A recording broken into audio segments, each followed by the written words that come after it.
Hello, friends. Molly Pompadith here, CEO of the SOAR Community Network and co-founder of SOAR Community Nebula.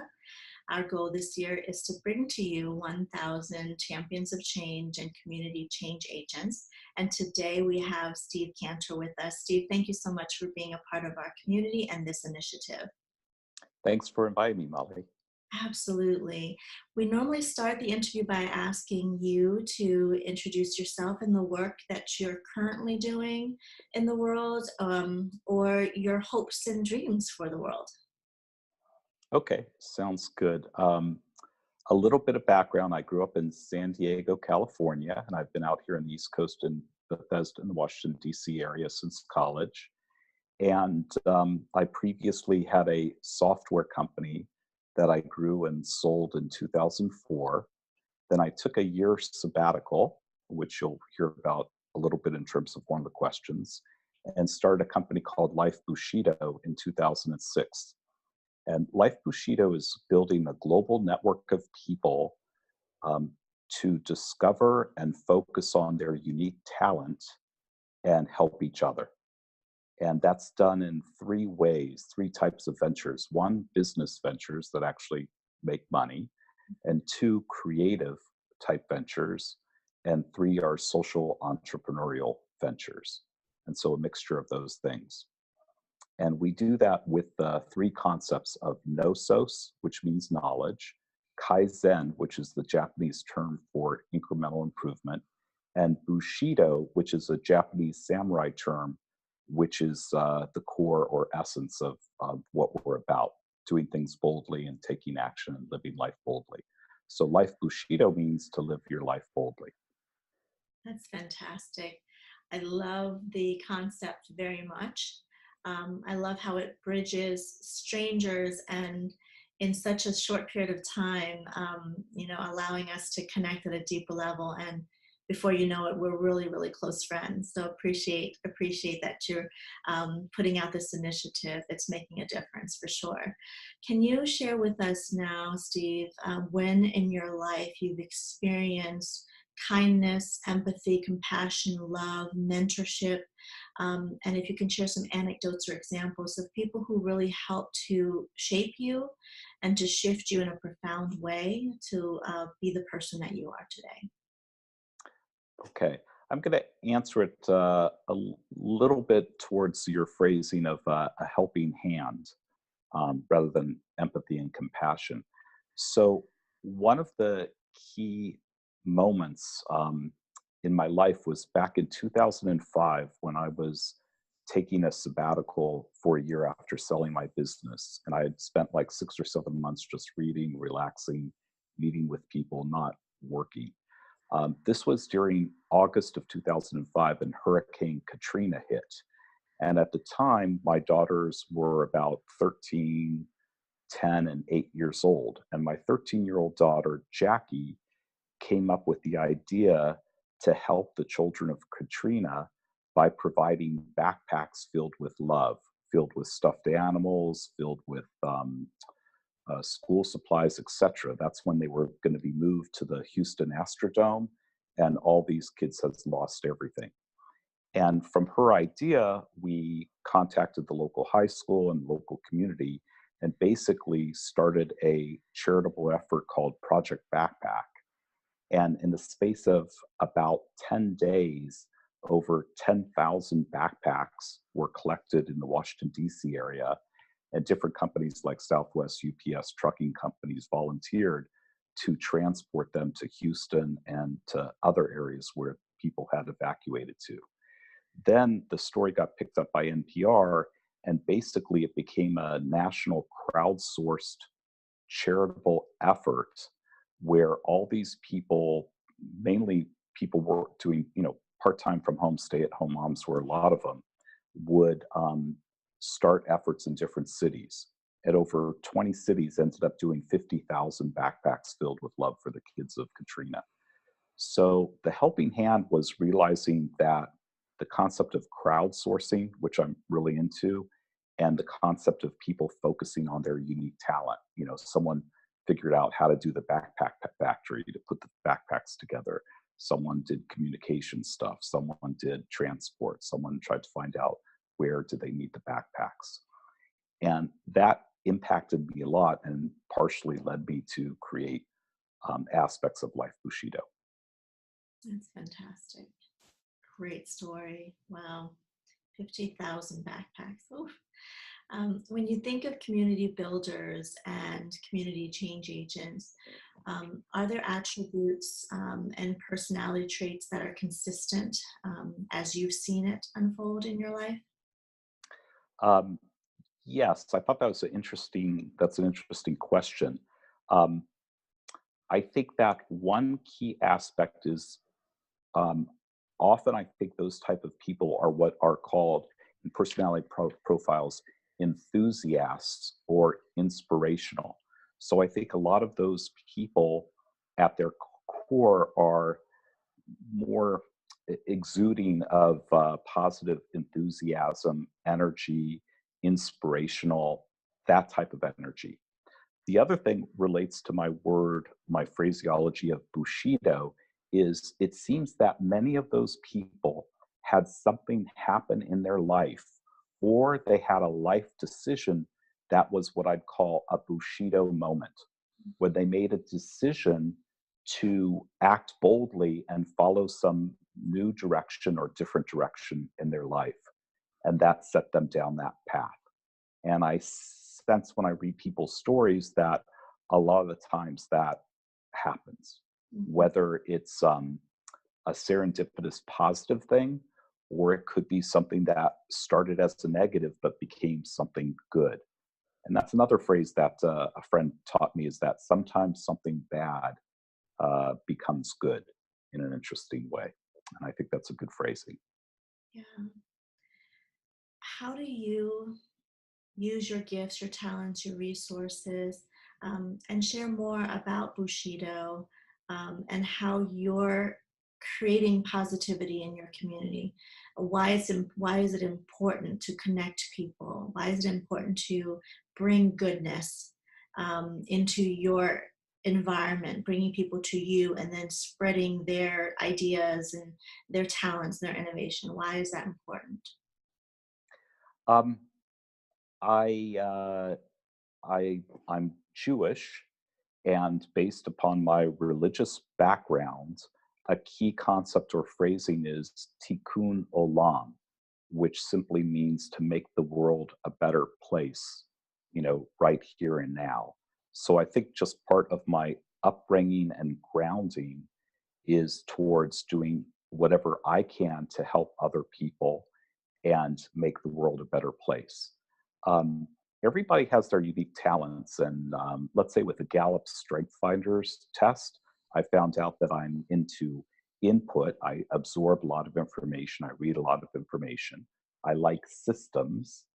I am a maximizer, meaning that I get a kick out of helping other people achieve stuff in their life. Um, and I'm creative. So I absorb information and creatively create systems to help people maximize stuff. Now, that's me, and I'm still discovering who I am and what I can do. But for example, I'm not the type of person that goes to tutor a third grader in math, at the local elementary school. That's not me. It's not the best way for me to contribute. I'm still figuring out the best way to contribute. I'm actually in a bit of a transition now, deciding what to do next in terms of my vocation and impact. Um, so I'm not sure. Did I answer your question? No, the question is, how do you go out there and share your talents and your gifts in the community? And so you did. I mean, you're doing that through your Bushido dinners. You're doing that through connecting people, right? You're a huge connector. And I think that's important because you're trying to bridge, you're trying to create an environment where people can really get to know each other from all different backgrounds, right? To unite people, to find their commonalities and celebrate their differences. I'm answering that question for you because I know you intimately and experienced some of the dinners and some of the gatherings that you've hosted. But that's kind of the example of how do we how do we actually give of our time, our energy, our resources, and create a ripple effect that's positive in our community? So that's the question. That's how I see you do it. Do you have Right. anything else that you want to add that I may not be aware of? Any other movements or causes that you contribute your time to? Yes, in that context, I think that nebula and your idea of change agents and what you're trying to create overlaps with aspects of my interest, etc. And to give you a sense of where I come from is rather than having a specific rather than having a specific cause or thing that I wanted to do, let's say get rid of plastic in the ocean, right? Or have everybody become more mindful or something like that. I see my role more as helping people like you, what I call the 1 in 1,000 people, leverage their talents, define their Bushido more clearly. And I like to egg them on to help them accomplish their Bushido or connect them to people to do so. At least that's what my current, you know, modus operandi is. But who knows? It could change. Yeah, no, you do Um, it very well, and we really appreciate you for challenging us to step into our own Bushido as we define mhm. it. So then let's talk about now the motivations and inspirations. You're in transition now. You have had ups and downs in your life, career-wise, personally, we all have. And is there a quote, motto, philosophy that really brings you back to center, helps you regroup, and moves you forward? Sure, I'll offer up two things. One is that for my company Life Bushido, the tagline is anything is possible. And so anything is possible is a general thought or quote or tagline. It's obviously not original, heard it before, but that sort of leaves it open to anything truly is possible. And I think you've experienced that, I'm sure, multiple times in your life. Um, the other thing, which is actually a quote from a person, is a quote from Theodore Herzl, who was one of the founders of the Zionist movement in the state of Israel. And in Hebrew, it's Im Tirtzu Ein Zo Agadah. In English is if you will it, it is no dream. So if you truly believe in it, it's not a dream. And I think for you and Victor, that's part of what you're hoping to achieve and will achieve with Nebula. Wow, I love that. That is so good. I'm going to write that one down because it If will help. you if you will it, it is no dream. That's perfect. Actually, from all your interviews, you could have a little page of all the quotes. Absolutely. That is definitely what we're going to do because they've been so inspirational, motivating, and we haven't had a repeat yet. And we've done over 100 interviews already. So it's really interesting to see what resonates with people, right? And Hmm. how they ground themselves and remotivate themselves with these quotes and inspirational thoughts. All right. Last but not least, this is a question I did not send in advance. Um, what does a better world look like through your eyes? Hmm.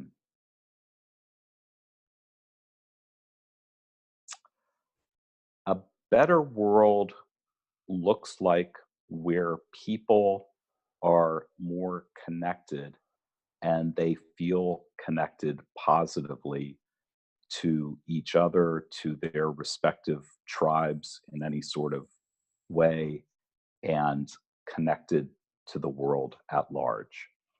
Um, and that they're injecting positive energy rather than negative energy into their lives and into the lives of people around them. Thank you so much, Steve. Are there any final words of wisdom for our community builders, positive role models, mentors out there who are trying to create some good in society? Any final words of wisdom to share for them with them? Um, I would say that an interesting book I read called The Time Paradox splits up ways of looking at your life and time in terms of people are either optimist or pessimist, positive or negative, and they either focus on the future, the present now, or the past. And I think that many change agents probably spend their time, like most entrepreneurs, and really a change agent is a social entrepreneur or business entrepreneur, in the future positive. Um, what I've found in my life is that I probably spent too much time in the future positive rather than in the present or now positive. And I'm now doing a better job of spending more time in the now. And that's a general comment for people. That's really good. That's really good. That's a new twist to remind all of us to be present here, to be mindful, to notice the things that are around us and use the resources and tools that are of today. And creating that future tomorrow happens today. It's all the many decisions we make on a daily basis that leads up to that big picture. So thank you so much, Steve. I really appreciate you taking the time to share your insights today and for doing the great work of community building that you're doing. Really appreciate your efforts in our world. You're welcome, Molly, and thanks for including me in your project of Nebula. Absolutely. Thank you again, Steve. For those that are watching, we really appreciate you for being on this journey with us as we share these wonderful insights from community builders and champions of change all over the world. Please remember to nominate yourself and others in your community who are creating a positive ripple effect for all of us to benefit.